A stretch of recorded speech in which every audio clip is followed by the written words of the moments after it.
My topic is the Eurozone, the Euro, and what are the problems and what appear to be the solutions. And let me start with saying that there's actually a lot of confusion in this debate, and the need for clarification. The confusion starts with the necessity to distinguish between three things, which are related but different. First is euro as a currency. The second one is the euro architecture, which includes ECB, the rules of operation. And third is the eurozone, meaning countries which are members, which have adopted euro. Now, if you look at euro as a currency, it's very difficult to object, to blame it. What is the quality of a currency which you require from the currency to be stable? And euro has been very stable, meaning the inflation under euro was low, even lower than under the Bundesbank, under Deutsche Mark. I am not saying that there are no problems, but certainly there are no problems related to euro as a currency. Euro as a currency was more stable than dollar. Now, if there are problems with two remaining things, which is the euro architecture and the eurozone. Now, with respect to the eurozone, many people speak as though there was a crisis of the whole eurozone, which would imply that every country member of the eurozone would be struck by deep problems. But this is not true. As a matter of fact, there has been a very visible diversification within the eurozone. You had one group called healthy countries like Germany, Austria, Slovakia, Estonia, hopefully Lithuania. Countries which have not suffered any deep crisis. On the other hand, you have countries who were called problem countries, which developed first, most of them developed first booms and then the recession. And this, as you know, this group includes Greece, Spain, Ireland, what else? On a slightly different group, not so spectacular, includes Italy and perhaps France. So you have some basic facts. Sharp differentiation in the eurozone, which would suggest that there are some factors other than the euro which have contributed to problems in some eurozone countries. And this factor is simple: differences in national economic policies. When economic policies was bad over a longer term, euro or not euro, the country is punished. And not everybody can be rescued by the German money. And one should not be surprised that the Germans are not very enthusiastic about offering their money to rescue countries which suffer because of bad policies. So there are differences. And this is the first thing. There are huge differences once what is called the global financial crisis has erupted. And I will mention some data. Usually we speak Europe, and we deplore that Europe is doing worse than the United States when we compare economic growth. But Europe includes many different countries. By the way, this is the same is true of United States, which includes many different states. And there is a sharp differentiation among the states in the United States. California is doing much worse than Texas. New York is doing much worse than some other states. Why? For the same reason. Differences in policies across states. But differences across policies across US states cannot be so pronounced as differences in policies across the members of the European Union, of the Eurozone.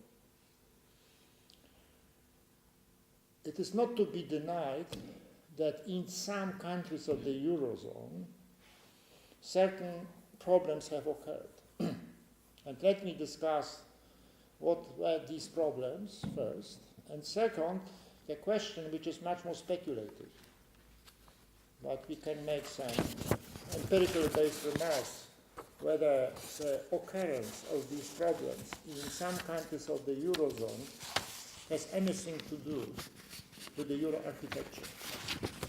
It's not enough to play the Euro, to deplore and to blame it, because it is not empirical. It is too simplistic. You need much more in-depth analysis. But let me start with the description. What countries, as I mentioned, there are some problem countries, which can be divided into two groups. First are countries in which first intensive boom, spending boom has been developed, which turn, as it happens, into the bust. Remember, no boom, no bust. There is no bust without the previous boom.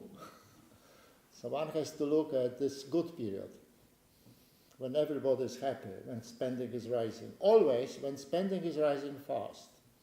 Always, because of fast rise in credit or external finance more broadly. Now, in this group of boom-bust countries in the Eurozone, there are again two categories, which represent two kinds of financial crisis.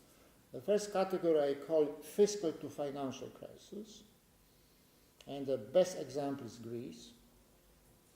What does it mean, fiscal? It means that the crisis starts first in a fiscal, public finance, which means very simple, that spending has been increasing too fast for too long, financed by the accumulation of the public debt. This was the Greek story. Now, when this bonanza ends and everything goes into the reverse, then economic growth slows down very sharply, and problems appear in the financial sector. So first fiscal, then financial sector. Why do problems appear in the financial sector? Well, for the very simple reason that it were the financial institutions, especially the banks, who were lending to the government.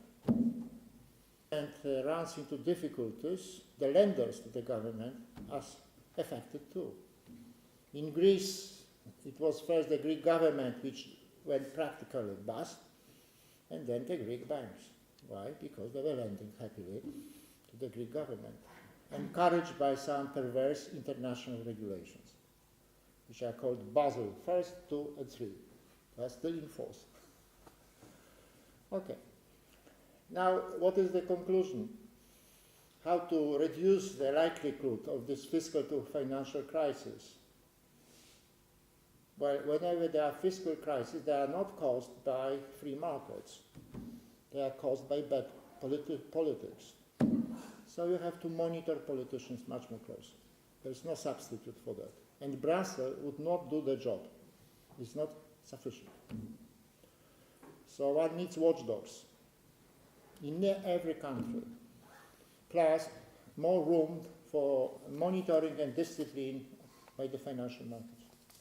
Financial markets are not perfect, they are very imperfect, but politicians are even worse.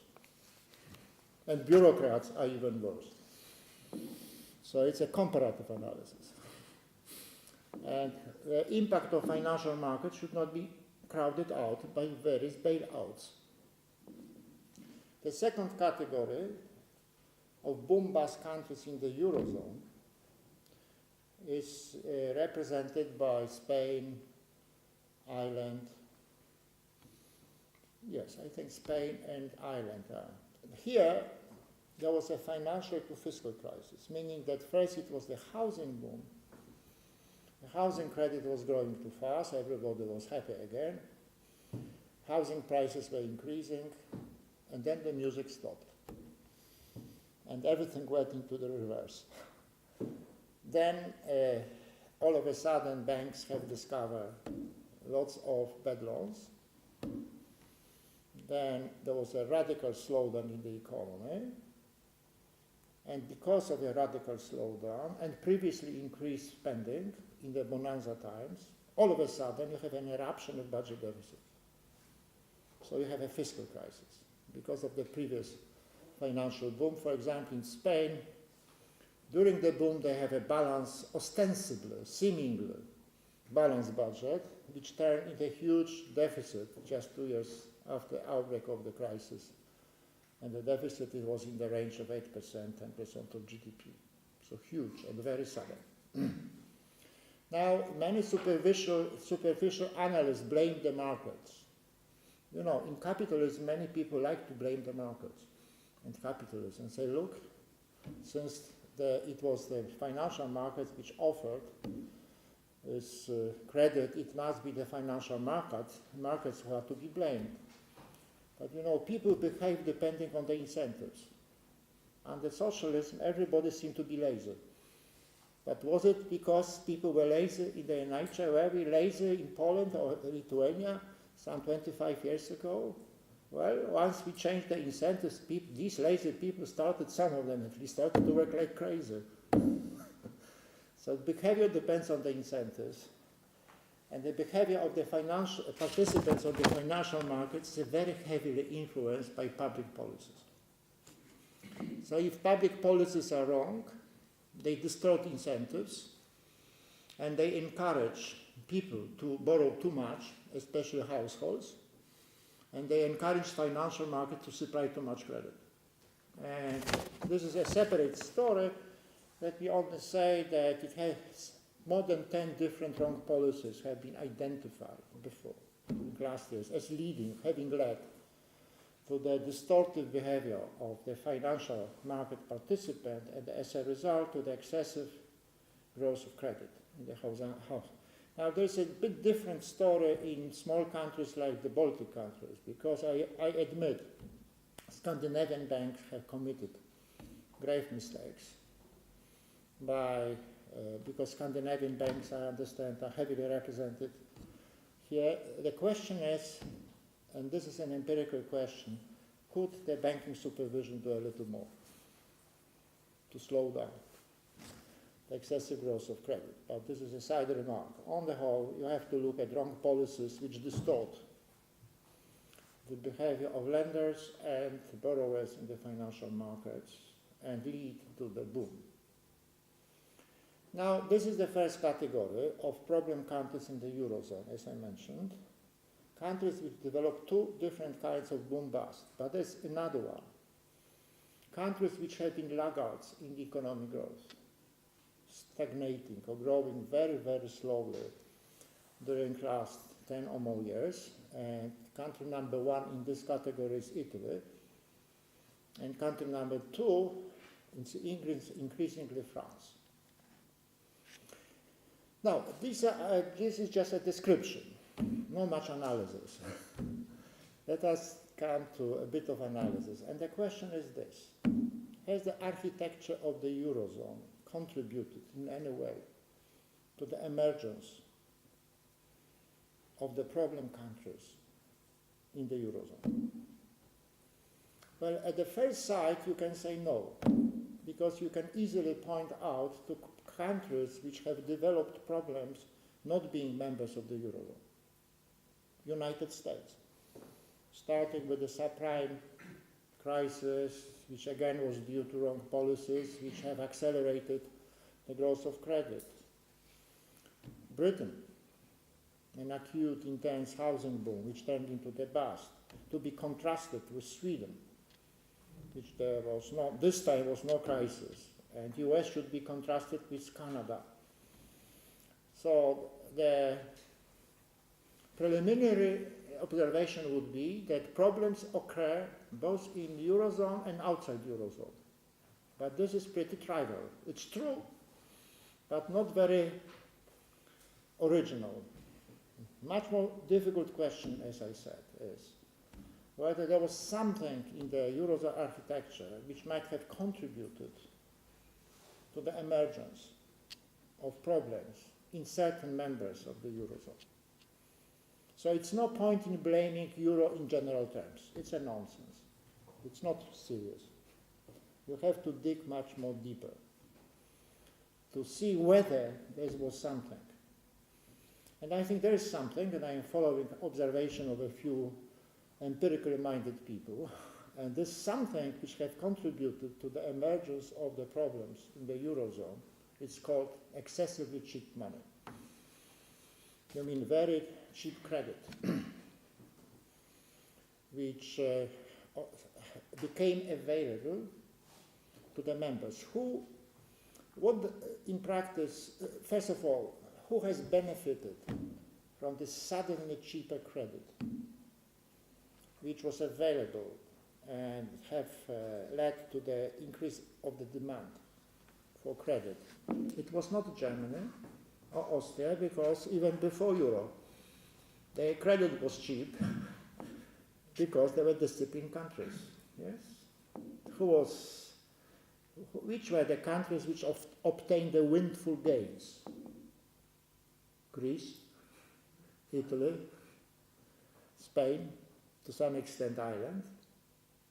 And when politicians obtain, now I am speaking about fiscal to financial crisis, when all of a sudden cheap money becomes available to the politicians, what do they do on the whole? Do they save? Do they use it to reduce public debt? Most politicians spend it to increase. If they can borrow more cheaply, they would increase spending, easily financeable. And so this was one reaction. Contrary, the expectation in the Eurozone before the creation was this, that by introducing euro, an easy way of coping with problems in a short run, meaning devaluation against the partners, would be closed. This was the expectation. And the conclusion was that by closing this easy way, politicians, willing or not willing, would have to make rather true adjustment. Would have first to try not to accumulate problems, but would focus, whenever problems arose, on true adjustment. What was not foreseen, I think, by reading literature, was that not all easy ways were closed. That one easy way has appeared, and this was the cheap money, coming from richer countries to poorer countries, and these poorer countries on the whole have obtained all of a sudden they used to pay much more for borrowing than they paid after entering the Eurozone. And what does it mean, cheap credit or cheap external financing? It means that you pay not much more than Germany. And it became the fact.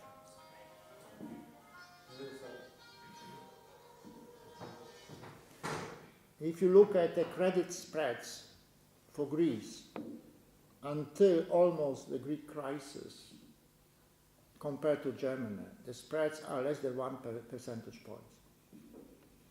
Now, the question then is it normal for hard PECs arrangements?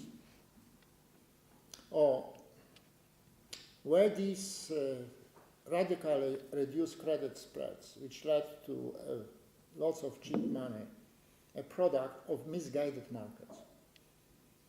Is it true that markets were just stupid, meaning market participants, and they offered cheap credit to countries which turned out to be huge problems? And most of observers blame the markets, of course. But there are some problems with this interpretation. First, you have to compare credit spreads available, present in the Eurozone, with the credit spreads which were present under alternative, different hard PEC arrangements. So I am now creating a broader category than Euro. The hard PEC types of hard PEC arrangements, and I did it I just look at the data. And what was surprising? That suppression of the credit spreads was excessive, abnormal within the Eurozone. In the gold standard is another example of a hard peg. Because there was a hard peg as long as gold standard lasted, meaning that countries which belong to this group did not devalue against each other, and it was true of some countries. So if you look at the gold standard, then you realize that spreads were 10 times as high as in the Eurozone, or almost 10 times. The spreads ranged between 1 percentage point to 4 percentage points, while spreads in the Eurozone was less, as I said, were less than 1%. Some 30 percentage points, 40 percentage points, until almost the crisis. What is even more surprising is that spreads across US states, say California versus Texas, were bigger than spreads until during some time, that spreads between Greece and Germany. So again, we are the puzzle. It's a bit puzzling. Why? So let us now return to the hypothesis that markets are stupid. But what were the most stupid under the Eurozone than under gold standard? They were the same participant. Why the assessment was different?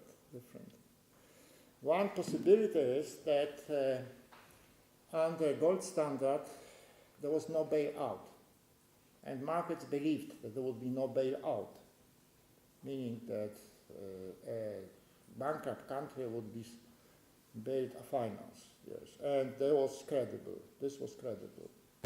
By the way, in the US, there is de facto no bailout, meaning that if a state runs into problems, it has to solve these problems itself by doing harsh things like dismissing lots of public employees, but reforming pension system, etc. Even New York, when it ran 30 years ago into problems, had to restructure very deeply. I wonder about Vilnius. But bailout clause within a country is very important, because without this you have Argentina. You know what was Argentina? Argentina was that provinces were spending like crazy and presented the bill to the federation. This is why Argentina went bust regularly. Now, in the European Union, in the Eurozone, the official doctrine was non-bailout. Yes? But it appears that markets did not believe very much in this no bailout. And they underestimated the risk of crisis, or they assumed that there would be some bailouts, meaning there would be some arrangements to bail out creditors. And the question is, were the markets very wrong? Or they were right? Look at what has happened. Greece was bailed out, but in fact it was not Greece. It was German banks and French banks who lent to the Greek government. So markets were not stupidly wrong. They have foreseen to some extent what was really done. And this is one factor. And by the way, I don't think one can restore discipline in the Eurozone without re-establishing de facto non-bailout clause, meaning discipline. But there is a second factor which is less known, much more technical. It deals with the modus operandi of the ECB. And this is a bit technical. As I said, it seems very prosaic, but probably have very serious consequences. And namely, it is collateral policy. As you know, every central bank, including ECB, has its lending against a collateral offered by the banks. And then it very much depends how collateral is qualified. Collateral coming from various countries. It turned out from the very beginning, the collateral coming from Greece was considered equally solid as collateral coming from Germany. And this has probably sent the wrong signal to the markets, encouraging them to demand low spreads from the future problem countries. So summing up this part of my presentation, there were some faults in the construction of the euro architecture, which have contributed to the boom and then to ensuing bust. And this is the first group of countries. The second group of countries were those who got a cheap money which allowed them to delay reforms. What are the worst times for reforms? When country gets a lot of money. Then incentives to reform with respect to policymakers are negative, are zero or negative. And I think this is the question, this is the case of Italy and increasing the case of France. So summing up, it appears that there were some technical reasons why booms or delay or in reforms have appeared in some Eurozone countries. What are the solutions? Now let me look first what is being proposed. What is being proposed, and is very popular, are various slogans. And it is about simple logic, not criticize the content, because these slogans do not have much content. What is, for example, fiscal union? Many people, well, let me start with the word slogan, which means more Europe. What does it mean? What is the content of this, more Europe? Is Europe going to invade Russia? It's absolute a slogan. So more Europe. So you should require, what is about more Europe? Then a lesser slogan, but still a slogan, is we need a fiscal union. And then we need a political union. Now, what is fiscal union? Fiscal union has three potential interpretations. First one, more fiscal transfers across countries. The second one, more fiscal discipline, meaning you have a binding rules from the center, binding upon the regions to not to overspend. Third, both. Now, depending on who is using this slogan, they have different things in mind. When French are using the name slogan fiscal union, what do they have in mind? More transfers from Germany. When Germans are using the expression fiscal union, what do they have in mind? More discipline upon the French. But you see, this is a code word. This is not here, this is a code. Now, take political union. What does it mean? Does it mean, is it a synonymous of fiscal union? If yes, in what interpretation? Or does it mean that does political union by definition include fiscal union plus something else? But what is this something else? You see, there's a terrible confusion. They pretend to discuss, but it's not discussion. This discussion has to mean something. Now, if you mean many people by saying political union have in mind sort of United States of Europe, yes, so federal state.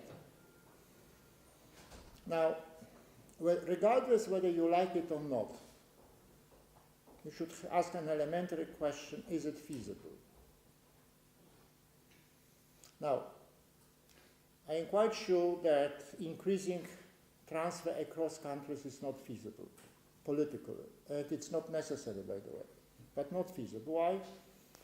Remember this whole discussion about common European budget, so that it's not reduced. So could you imagine much larger European budget? Of course not. So instead of fiscal union, European Union can get a bailout union. But this is not a fiscal union. Second component, of course, is necessary, but I doubt, and this is an empirical statement, whether it is possible to impose a discipline upon the respective members, just from the top. especially if they are large ones. Probably it's possible to impose fiscal discipline from Brussels upon Lithuania. But what about France? And it are the big countries which cause big problems. Small countries can produce only small externalities. So the problem is in big countries. And there are no European solutions for the French problems. There are French solutions for the French problems. The same goes for Italy. This goes for Poland, and I would say it goes for Lithuania too. Nobody from Brussels would solve certain problems. So, on empirical grounds, now much more, what else could political union mean? More legal harmonization, so everything is alike. This is first, and this is an empirical question. I would be very curious to get an answer. My guess is that in some respects, legal harmonization in the European Union went further than in the United States. Remember, we have quite a variation in the United States, among states, in the legal sense. If you want to get a divorce, you go to Las Vegas. If you want to register a company, you go to Delaware, yes? So perhaps European Union would go into even further in the direction of legal harmonization, but I'm afraid this is not the right direction, and this is not a sufficient attribute of what we call a federal state. To sum up, I think these slogans are just slogans and do not offer concrete solutions, because remember, problems are always concrete and solutions have to be concrete too. What would be the concrete solution? If my diagnosis is correct, then there are two kinds of solutions. First, change the policies which have contributed to excessively cheap money. Cheap money is a mixed blessing. It was the cheap money which has contributed to the boom and bust in the Baltics. It was outside the Eurozone, so be very, very careful. So one has to look at what modus operandi of European Central Bank. I think one has to increase credit spreads and credit risk so that markets differentiate more, so that less credible countries pay more for credit than more credible countries. So perhaps what is needed in the Eurozone from this point of view is an exit option. Meaning that which would reduce the faith that country would stay in the Eurozone and will always be bailed out, something of this sort. Now the second point, and let me end, just me say, if you look at the policies which were pursued after the crisis, especially those at the European level, they largely focus on bailing out. This is called crisis management. But some policies of crisis management may deepen the crisis. Names are misleading. And here I want to present my favorite comparison. I compare a group of countries which I call BEL, beautiful. And these are in the European Union, but outside the Eurozone. Which are the BEL countries? Bulgaria, Estonia, Latvia, and Lithuania. And the second group of countries are members of Eurozone and have a pretty awful acronym PIGS. Portugal, Italy, Ireland, Ireland, Spain. Why it is useful to, from an analytical point of view, to compare BEL and PIGS? Because in both group of countries, there was a hard peg. You could not, as long as currency board was maintained, and it was maintained, there was no devaluation. Relative to the Eurozone countries, there was not a devaluation in Bulgaria, not in Lithuania, not in Latvia, and not in Estonia. So these countries have to rely on internal devaluation, reducing wages. But in the Eurozone, as long as the Eurozone, there's the same situation. So this is why this comparison makes sense. But it's additional reason. There were two different strategies. In Bell countries, especially in Latvia and Lithuania, there was huge boom, huge shock, and a very quick and radical fiscal adjustment. It was almost inhuman for these spoiled Western Europeans, but it worked, meaning that recession was overcame much quicker, and the cumulative growth during the period of 2008-2013 was much better in the Bell countries than in the most of the peaks, except for Ireland. Why? Why have the Bell countries launched quick and radical adjustment, while most of the peak countries have delayed it? Why? Because Bell countries could not count on easy financing from ECB, refinance credit, and peak countries have relied on that. And again, whenever you can, a policy maker, or most politicians, when can rely on ample financing, they often delay the adjustment. So the conclusion I draw from this and other comparison is that if you run into a crisis because of the previous boom, do not delay the adjustment. Make it, if situation requires, make it in a drastic way, because then you would recover more quickly, like it was the case in the Baltics and in Bulgaria. And that easy financing which is available once you are a member of European Eurozone is a mixed blessing. I don't want to discourage you from entering the Eurozone. For you it's a small step. But maintain your discipline. Do not rely on cheap financing credit from the ECB. Thank you very much.